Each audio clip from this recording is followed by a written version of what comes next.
Welcome, IT changemakers, to the DEX Show with Tim Flower and Tom McGraw. Let's get into it. Hello, everybody. Welcome to the DEX Show. I'm Tom McGraw. I am very, very hot today in London town. I feel bad. I feel like I was rather blasé about the last heat wave, but today I am incinerated, if you will, and I've had to turn my fan off to record. So I hope you'll appreciate the lengths I'm going through to get you this show today. I'm joined as ever by Tim Flower, who is, thank goodness, I hear, coming to the end of his strange elongated stay out west. He's COVID-free. He's feeling better. A plane journey home beckons. Is that all accurate, Tim? You got it, Tom. It's I love travel. We had a 2-week, Dina and I were talking, a 2-week planned trip turned into a 4-week with a little bit of quarantine. But I've never been looking forward to getting on a plane more than I am now. But charged up and ready to go, man. Nice, nice. You loved travel, I would say, Tim. This is for the past Right. tense for the moment, perhaps. Yes, as you said, Dina is with us on the show. Dina, I hear you're about to go away on a little trip yourself. Hopefully, it won't turn into something like Tim's. But where are you off to? Hopefully, yeah. I'm going to Lausanne, to our office, to do some very cool stuff. Splendid, splendid. Some video work, I hear. We look forward to seeing as well as hearing you in the near future. And one other person with us today who I know has a trip planned is Megan. How you doing, Megan? Yeah, good. Yeah, I'm going to Vermont next week to go mountain biking. So not a work trip, but definitely looking forward to it. But happy to be here as well. You are allowed to do non-work trips on occasion. So if I was like walking through a Vermont like national park or something, and you were to cycle past me, what's the most impressive thing I might see you do with a mountain bike? What would be the Hopefully not fall off. Yeah, No, that's always I impressive. go over a few jumps in my time, but Okay. mostly not fall off as I try to traverse rocks and cliffs and things That's like that. cool. As you jump, can you spin the front wheel? Is that a thing you I'm do? not quite at that level. I'm working on my backflip. Is that real? Are you really? No, I am absolutely not. People do that, but not me. It looks a little bit dangerous, I was going to say. Crazy people do that. Yeah, that's a good health insurance to do Younger a people do backflip on a that. bike. Yeah. Okay. Well, it's great to have everybody here. Thank you all so much for joining us. And I'm going to kick us off today, if I may, with a story plucked from our recent DEX Show guest, Alan Nance. Tim and I love having him on. We had him on for the second time just the other week. His show is live as we speak, or will be very soon. And it's actually it's an article he wrote, but he goes into it in a little more detail in our discussion, didn't he, Tim? And it's about this idea of the money value of time.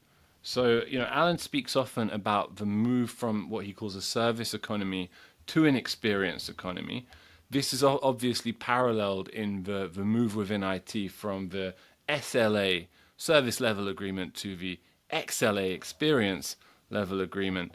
And what he kind of drills down into in this article is this notion of MVT, of the money value of time, which is that if everything is being driven by this notion of personal experience, of subjective experience, rather than of simply kind of consuming a service or being provided with a service, then you should be able to put kind of a financial quantity to measure the value of the experience that's being provided. So he looks at how MVT is broken down into a trip to the movie theater or a trip to a golf course, and how you can use this as a metric to kind of gauge value effectively.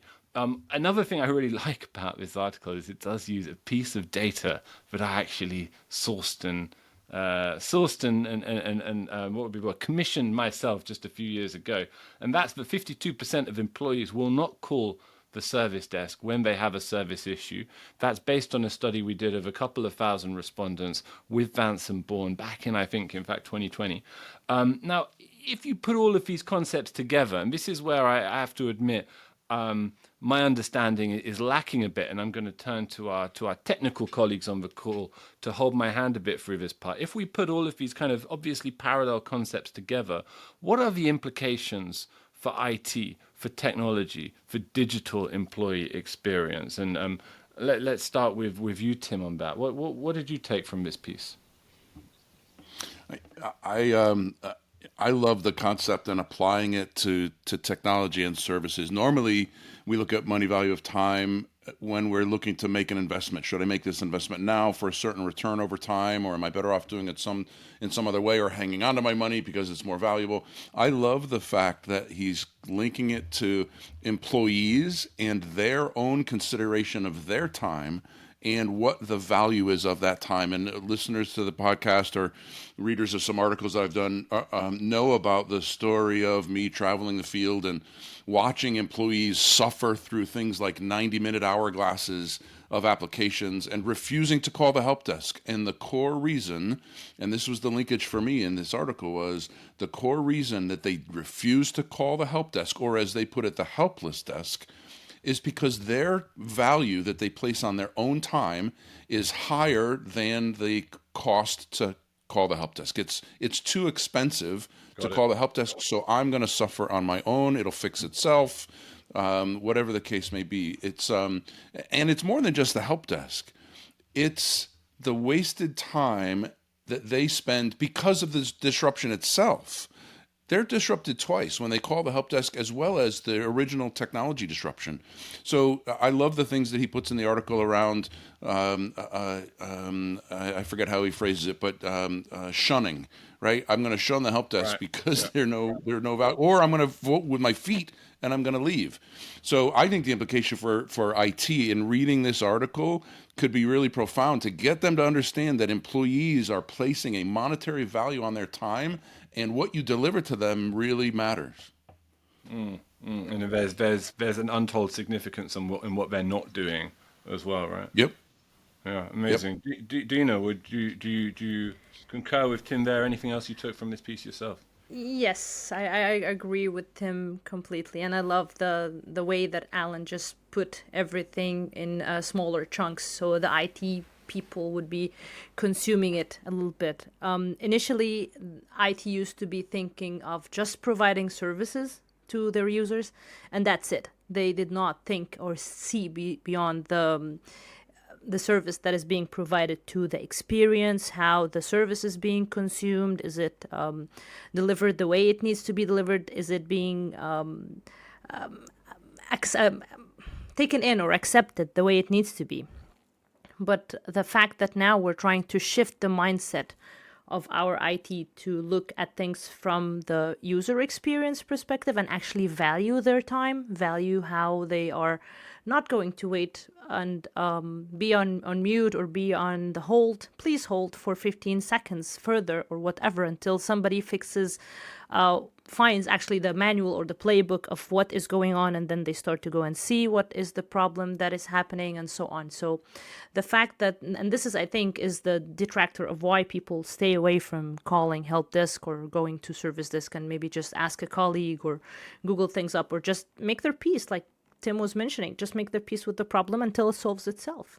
But the fact that now we're looking towards the experience and we're having measures on how we can measure the overall experience to actually help the users be more productive and less disruptive is what changes everything from that perspective.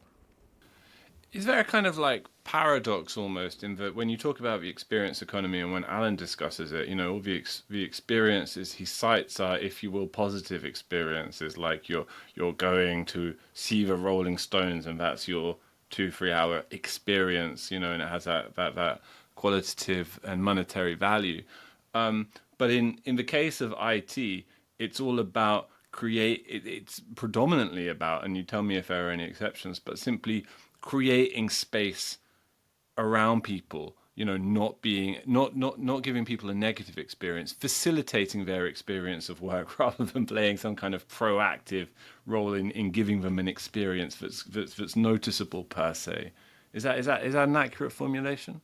Yeah, it is very accurate, because it's not just allowing people to use or consume what we're providing them, is to give them the space to actually be connected whenever they want to be connected, able to use whichever applications that are fit to the task that they want to do in an easier, quicker way that would help them perform with the least amount of disruptions.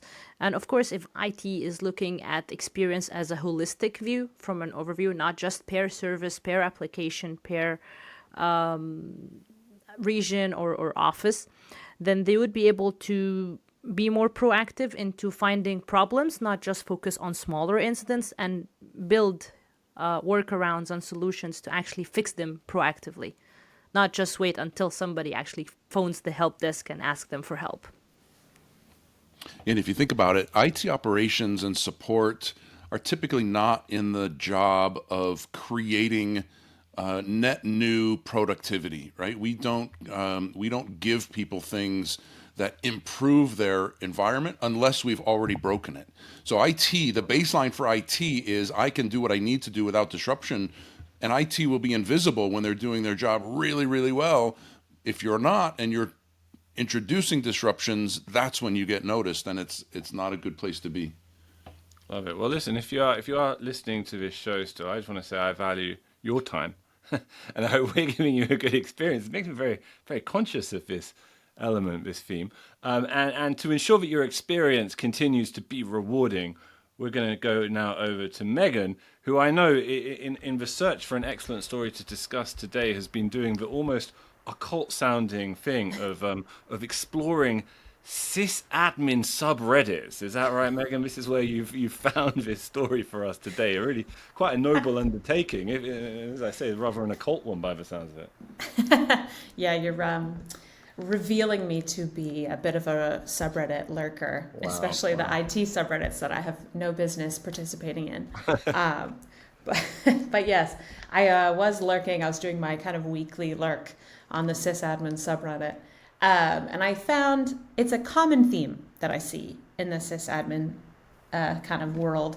And it's one I think that dovetails nicely with the conversation you all were just having about that stat you brought up, Tom. 52% of IT incidents are not reported.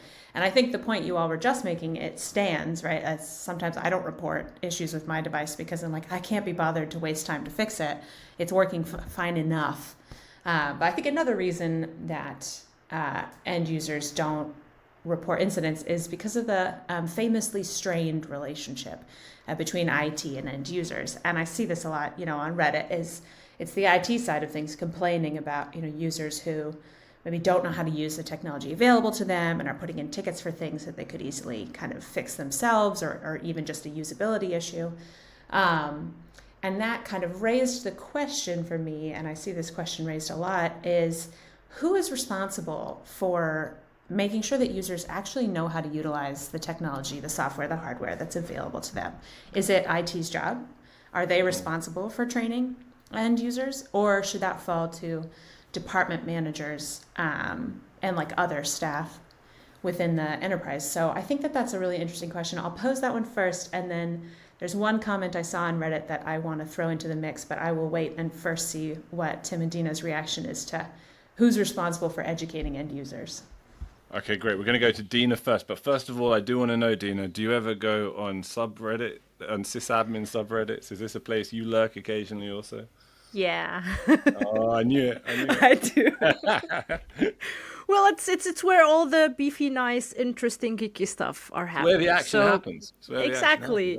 And it's an open space where, like Megan was mentioning, where IT are going to be complaining a little bit from the users, because there was this funny say back in the days where whenever you're providing a user with a laptop and they come back saying, oh, this is rubbish, I don't like it, I like the old laptop that I had or my old device, it's only because the internal IT would say it's just a user issue. They just don't know how to use it, right? So back to Megan's question, who's responsible for educating the user? I would lean towards IT, because if we know what the services are about and how they're being implemented, or coming in between the applications, or the environment, the organizational structure, then we would be able to be educating everybody on them, like best to be in that area. So if there is a new Office 365 or any new application that is being introduced to the environment, IT people would just invest a little bit of time to actually educate our users on how to use it. That will be yielding back on very, very many benefits, actually. They will complain less. They would understand the basics of how to use their devices or applications in hand. And also when they're coming back with issues, they're not going to come back with, oh, it's very slow, or I don't like it. Those very vague tickets descriptions that you'll find people complaining about. So the more we educate them or invest a little bit of time, the more value we will be getting back from the user, and they'll be able to use the application or whatever tool we're providing them in a much more efficient way, which is going to be very beneficial to the organization as a whole at the end of the day. Completely agree. And for me, it was the age-old question of who's accountable to actually do that work in the organization. There's a full spectrum of applications. IT knows how to use Excel, Word, PowerPoint, Outlook, and can do a basic level of training when things like that go out.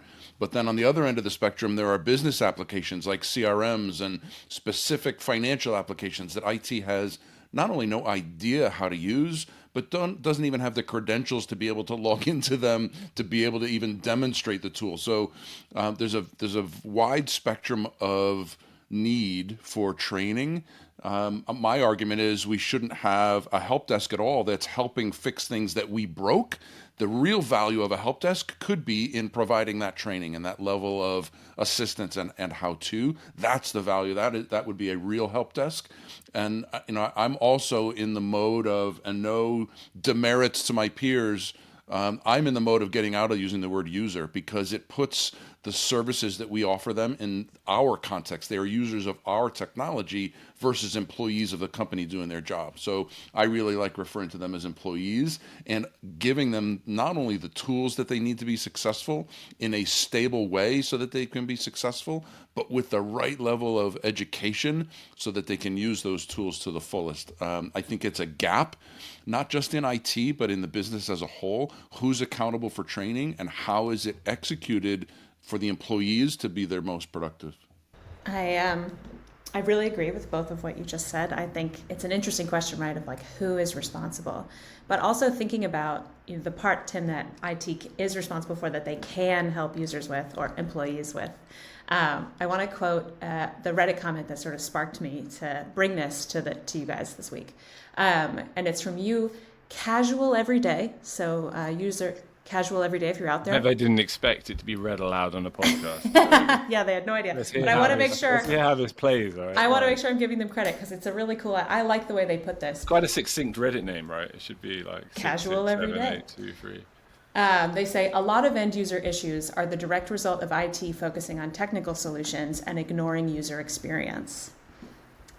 And I really liked that. I thought that was kind of an interesting angle into employee experience and making sure that you're thinking about how the employees are going to use the technology that you're giving them, and that maybe some of these issues that are coming up and this lack of user education could come if IT from the start point was thinking about how employees are going to interact with technology. So Megan, your next role then is, when this episode airs, to post a link in that subreddit to that user. Give them the link. All right, yeah. Give them a fright.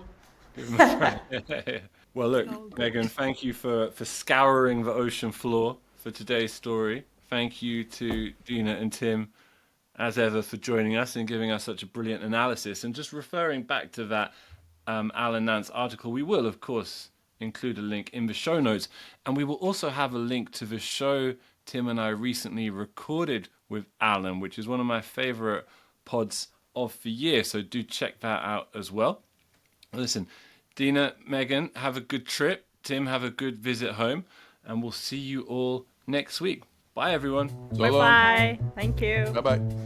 To make sure that you never miss an episode, subscribe to the show in Apple Podcasts, Spotify, or your favorite podcast player. And if you're listening on Apple Podcasts, make sure to leave a rating of the show. Just tap the number of stars you think the podcast deserves.